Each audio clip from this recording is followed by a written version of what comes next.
Once upon a time, in a remote village in Central Asia, an orphan boy named Abu Rayhan slept on rooftops every night, gazing at the stars and wondering, "Why do you run away from me? O stars, do you look down on a poor boy like me?" But the priest smashed his instruments and beat him, saying, "This is blasphemy. The heavens are not to be measured." One night, as he cried alone, an old man's voice spoke, "The stars aren't running away. My son, they're drawing your path.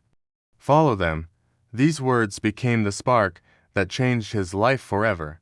At 16 years old, he built his first astronomical device from rotten roof wood and frayed fishing lines. He cried out, "Water distorts the image, but it cannot distort the truth," and so began his great journey.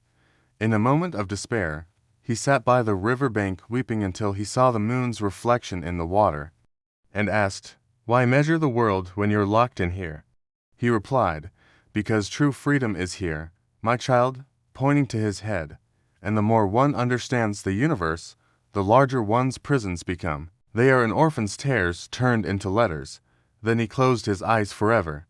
Yet Al-Biruni turned his cell into a laboratory. Captured by King Mahmud of Ghazni, he was imprisoned in a golden palace. He placed his bread under the sun to measure angles, used his chains as measuring tools, wrote on the prison walls with charcoal. One morning, as he calculated the earth's circumference, the jailer's little daughter, Mariam, entered. After 40 years of struggle, he achieved astoundingly accurate measurements of Earth's size, discovery of the Earth's motion around the Sun. 146 authored books. On his deathbed, he asked for his manuscripts.